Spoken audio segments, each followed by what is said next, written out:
Hello everyone welcome to our channel. तो friends आज आम माने पढ़ाया को जाऊे जोटा कि आपण मानकर एटा एग्जाम रे पढ़ुची। तो ऐतिहासिक भूगोल जोटा आमर ओडिशा हिस्ट्री रो सेकेंड अध्याय ऐतिहासिक भूगोल। तो आधुनिक ओडिशार जन्म है केते 1936 मसीहा एप्रिल 1 तारिख दिन आधुनिक ओडिशार। ठीक अच्छे ओडिशा जेतले आमर स्वाधीनता है सेटा 1936 मसीहा एप्रिल 1 तारिख दिन। ओडिशार नाम कलिंग उत्कल ओड्रा कंगेद दक्षिण कौशल त्रिकलिंग प्रभृति नाना भाव में वर्णना करा आम सब गोटे गोटे गोटे गोटे सब विषय आम पढ़ा आगू।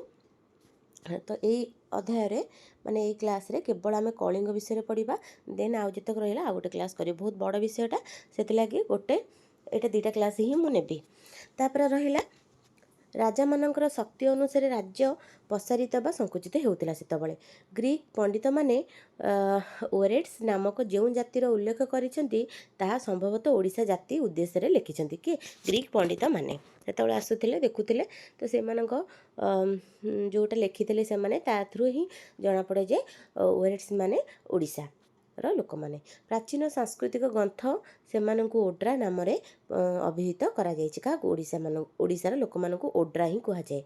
ओडिशा बा इंग्राजी शब्द रे ओडिशा यही ओड्रा देशर उत्पत्ति होईछि। ओड्रा देश को ओड्रा आदिवासी मानकर देश बोली बुझाए। तापर आसिला ख्रीष्टपूर्व द्वितीय शताब्दी रे पक्षत श्रुतिकार मनु ओड्रा जातिर उल्लेख करछन्ती। तो ये नाटा मन रखिबे। तापर है महाभारत रे ओड्रा देशर उल्लेख रही महाभारत जिते होता से ओड्रा देशर उल्लेख कर जोटा ओडिशार। तापर आसिला ख्रीष्टाब्द सप्तम शताब्दी रे चीन परिवारजक हुएन्सा ओड्रा देशर भ्रमण रे आसीथिले। तांकर भ्रमण वृत्तांतरे ओड्रा WUTU भाव में उल्लेख करा जायछि। एटा परीक्षा रे शॉर्ट क्वेश्चन भी आमर पड़ुची कोथरे ना प्रिलिम्स रे ये बहुत इंपोर्टेंट किए आसी ओडिशा को चीन रु। तो सेटा आपण एटा लिखिपारे। तापर है ख्रीष्टपूर्व तृतीय शताब्दी रे ओडिशा जातिर आदिवासी स्थल को कलिंग नाम अशोक तांक लिपिशिला मानकर उल्लेख करछन्ती। ओडिशा विषय रे अशोक तो ओडिशा को ही बहुत सारा जिनस करछन्ती आगु आपण जानिबे। तो देखंतु नंद वंशर स्थापयता महापद्मानंद कलिंग जय करी थिबा विषय रे सम्राट खारबल हाथी गुंफा शिलालिपिरू जना पड़े। एटा आमे जानिचे देखिचे सब करचे। तो चलंदो नेक्स्ट पढ़िबा। खारबल कलिंग समाजर अधिस्तर थिले एवं तांकर राजधानी नाम थिला कलिंग नगरी। खारबलंकर कलिंग राजधानी कौन थिला ना कलिंग नगरी। यही कलिंग नगरी को आधुनिक भुवनेश्वर निकटर शिशुपालगढ़ सहित ऐतिहासिक माने परिचित करी अछंती। जेतेबळे साम्राज्यवादी गंगराज माने कलिंग एवं उत्कल समीन द्वारा साम्राज्य स्थापन कले सेतेबळे कलिंग उत्कल बदल रे तांको समाज को ओडिशा बोली प्रयुक्त बा ए शताब्दी रे नाम नामित कराइथिले जोटा कि त्रयोदश शताब्दी रे। तापर आइला गंगवंश पर सूर्यवंश आसीले। गंगवंश पर सूर्यवंश गजपति राजा माने मध्य ओडिशा राज्य संज्ञा व्यवहार करथिले। सेही समय रे मुस्लिम ऐतिहासिक माने गंग और गजपति शासन राज्य को जाचनगर ओडिशा नाम उल्लेख करथिले कि गंगवंश पर सूर्यवंश भी आसथिले जोटा कि गजपति कहिथिले।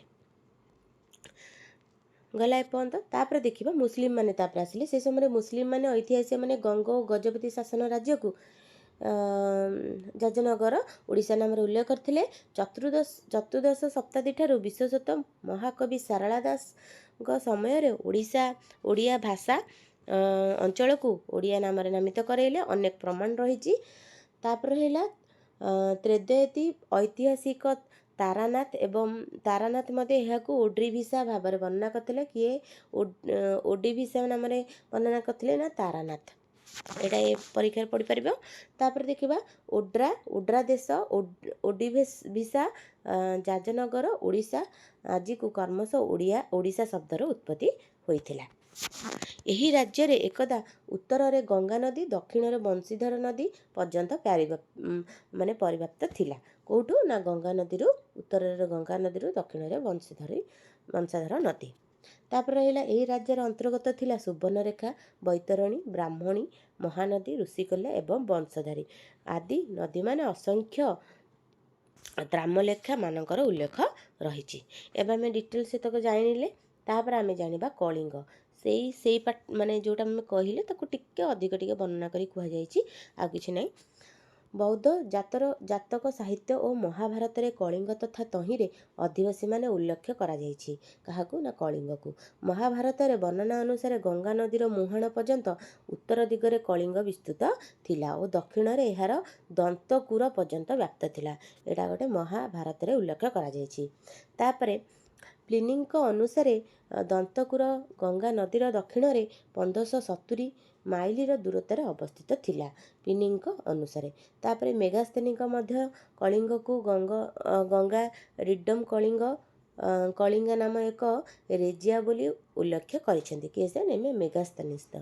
ତାପରେ ଏହି ରାଜ୍ୟରେ ତିନି ଭାଗରେ ବିଭକ୍ତ କରାଯାଇଛି, ଯେଉଁଟା ଗଙ୍ଗା ରାଇତ କଳିଙ୍ଗାଇ, ଆଉ ମେକା କଳିଙ୍ଗାଇ, ଆଉ ରହିଲା କଳିଙ୍ଗାଇ। ଏହି ତିନି ଭାଗରେ ବିଭକ୍ତ କରାଯାଇଛି। ଦେଖନ୍ତୁ କଳିଙ୍ଗାଇ ବିଷୟରେ ଆଗ ଆମେ ଜାଣିବା। କଳିଙ୍ଗାଇ କ'ଣ?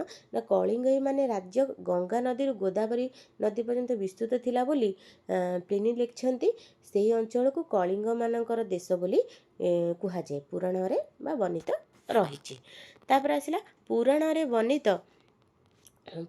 ବର୍ଣ୍ଣନା ଅନୁସାରେ ଅମରକଣ୍ଟକ ପଶ୍ଚିମ କଳିଙ୍ଗର ଅଂଶବିଶେଷ ଥିଲା ବୋଲି। କେଉଁଟା? ଅମରକଣ୍ଟକ ପଶ୍ଚିମରେ କଳିଙ୍ଗର ସେ ଗୋଟେ ଆମର ଅଂଶବିଶେଷ ଥିଲା। ତାପରେ ଅଶୋକନାମା ଶିଳାରେ ଉପରୋକ୍ତ ସ୍ଥାନକୁ କଟିବୀମାନଙ୍କ ଦେଶ ବୋଲି କୁହାଯାଉଥିଲା। କଟିବୀମାନଙ୍କର ଦେଶ। କଟିବୀ ଅର୍ଥ ହେଉଛି ଅରଣ୍ୟ। ଠିକ୍ ଅଛି, କଟିବୀ ମାନେ ଅରଣ୍ୟ। ତାପରେ ଆସିଲା ପ୍ରକୃତରେ ଦେଖିବାକୁ ଗଲେ ପଶ୍ଚିମ ଅଞ୍ଚଳରେ କଳିଙ୍ଗ ଅର୍ଥାତ୍ ଓଡ଼ିଶାର ଅରଣ୍ୟଭାର ରାଜ୍ୟମାନେ ଅବସ୍ଥିତ।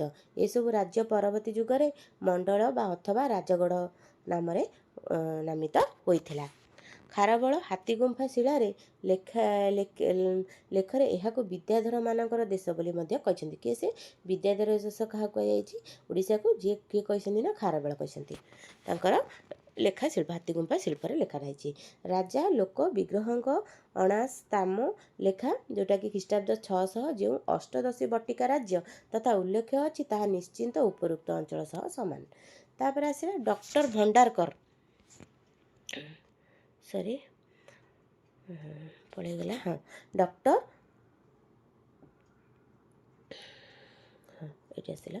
ଡକ୍ଟର ଭଣ୍ଡାରକରଙ୍କ ମତରେ ପଶ୍ଚିମରେ ବାଘେଲଖଣ୍ଡ ଠାରୁ ପୂର୍ବରେ ସମୁଦ୍ର ଉପକୂଳ ପର୍ଯ୍ୟନ୍ତ ଅଷ୍ଟାଦଶାବଟି ରାଜ୍ୟମାନଙ୍କ ଅବସ୍ଥିତ ଥିଲା। କିଏ ସେ? ନା ଡକ୍ଟର ଭଣ୍ଡାରକରଙ୍କ ମତରେ।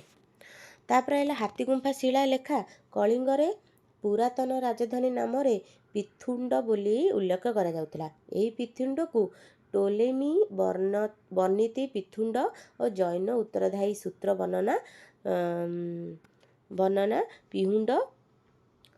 ପିହୁଣ୍ଡ ସହିତ ପରିଚିହ୍ନିତ କରାଯାଇଥିଲା। ଠିକ୍ ଅଛି, ଏଟାକୁ ଟିକେ ପଢ଼ି ନେବେ ଭଲସେ। ପିଥୁଣ୍ଡ ନୂଆ ଶବ୍ଦ ଗୋଟେ। ତାପରେ ଆସିଲା ମହାପଦ୍ମାନନ୍ଦଙ୍କ ଦ୍ୱାରା ପିଥୁଣ୍ଡ ସହର ଧ୍ୱଂସ ସାଧିତ ହୋଇଥିଲା ଏବଂ ସେଠାରୁ କଳିଙ୍ଗ ଜୀବଙ୍କ ପ୍ରତିମା ସେ ମଗଧର ବିଜୟରେ ଚିହ୍ନ ସ୍ୱରୂପ ଘେନି ଯାଇଥିଲେ। ମାନେ ମହାପଦ୍ମାନନ୍ଦ ସେ ପିଥୁଣ୍ଡ ସହରକୁ ଧ୍ୱଂସ କରିଥିଲେ। ତାପରେ କଳିଙ୍ଗ ଷ୍ଟାର୍ଟ ହେଲା। ତ ପିଥୁଣ୍ଡ ସମୁଦ୍ର ଉପକୂଳ ଥିବାରୁ ଏକ ପୋତାଶୟ ନଗରୀ ରୂପରେ ବ୍ୟବହୃତ ହେଉଥିଲା। ଠିକ୍ ଅଛି, ଏଇଟା ସମୁଦ୍ର ଉପକୂଳ ଥିଲା, ସେଥିପାଇଁକି ପୋତାଶୟ ନଗରୀ ଉପରେ ବ୍ୟବହୃତ ହେଉଥିଲା। ଆଉ ତାପରେ ଆସିଲା ସମ୍ରାଟ ଅଶୋକ ଆସିଗଲେ। ତାପରେ ଆମର କିଏ ରହିଲେ? ନା ମହାପଦ୍ମାନନ୍ଦଙ୍କ ପରେ ଆସିଗଲେ ଅଶୋକ ସିଏ କ'ଣ କରିଥିଲେ? ନା 261ରେ କଳିଙ୍ଗକୁ ପୁନଶ୍ଚ ଅଧିକାର କରିବାର ପ୍ରମାଣ ଅଛି। ଜୟଲାଭ କଲା ପରେ ସେ କଳିଙ୍ଗକୁ ଏକ ପ୍ରଦେଶ ଭାବରେ ଶାସନ କରୁଥିଲେ। ଏହି ପ୍ରଦେଶକୁ ଦୁଇଟି ପ୍ରଶାସନ କେନ୍ଦ୍ର ଥିଲା, ଗୋଟେ ତୋଷାଳୀ ଆଉ ଗୋଟେ ସୋମାପା। ତ ତୋଷାଳୀ କ'ଣ ନା ତ ପଣ୍ଡିତମାନେ ଭୁବନେଶ୍ୱର ନିକଟସ୍ଥ ଧଉଳି ଓ ସୋମାବାକୁ ବ୍ରହ୍ମପୁର ନିକଟସ୍ଥ ଏକ ସ୍ଥାନ ବୋଲି ଗ୍ରହଣ କରିଥିଲେ। ତ ଜାଣିପାରିଲେ ତୋଷାଳୀ ମାନେ ଆମର ଭୁବନେଶ୍ୱରରେ ଅଛି, ତୋଷାଳୀ ମେଳା ଯେଉଁ ପଡ଼େ, ତ ସେଗୁଡ଼ାକ ସେଇଟା ଭୁବନେଶ୍ୱରରେ କୁହାଯାଇଛି, ଆଉ ସୋମାପା ସେଇଟା ହେଉଛି ଆମର ବ୍ରହ୍ମପୁରରେ। ତାପରେ ରହିଲା ଖାରବେଳ ରାଜତ୍ୱ ସମୟରେ ସେ କଳିଙ୍ଗ ନଗର ରାଜଧାନୀକୁ ଭୁବନେଶ୍ୱର ନିକଟସ୍ଥ ଶିଶୁପାଳଗଡ଼କୁ ଆଣିଥିଲେ। ଶିଶୁପାଳଗଡ଼ ଆମ ଭୁବନେଶ୍ୱର ରହିଛି, ସେଇଟା ଆମ ରାଜଧାନୀ ଥିଲା, ଯେଉଁଟାକି ଖାରବେଳ ଆଣିଥିଲେ। ତାଙ୍କ ସମୟରେ କଳିଙ୍ଗର ସୀମାରେଖା ସଂକୁଚିତ ହୋଇ ଗଞ୍ଜାମ ଜିଲ୍ଲାର ବଂଶଧାରା ନଦୀର ଅବବାହିକା କଳିଙ୍ଗ ରାଜ୍ୟ ଅବଧ ହୋଇ ରହିଥିଲା। ତାଙ୍କ ଭିତରେ ସଂକୁଚିତ ହୋଇଗଲା। କାହା ସମୟରେ ନା ଖାରବେଳଙ୍କ ସମୟରେ।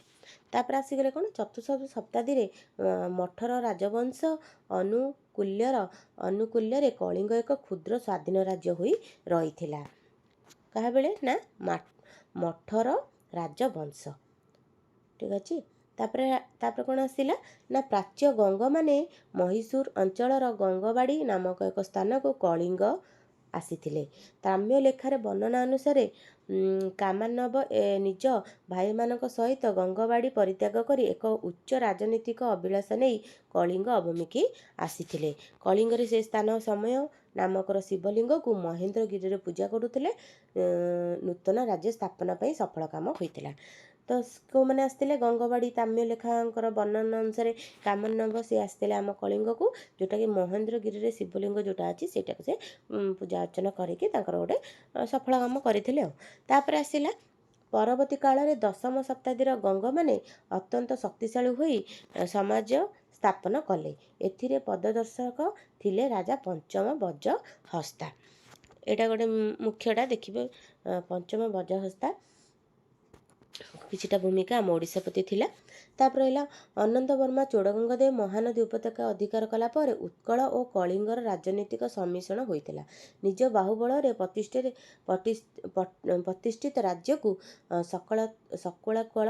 ସକଳୋତ୍କଳ ନାମରେ ଅଭିଭୂତ କରିଥିଲେ କି ସେ ଅନନ୍ତ ବର୍ମା ଚୋଡ଼ଗଙ୍ଗ ଦେବ।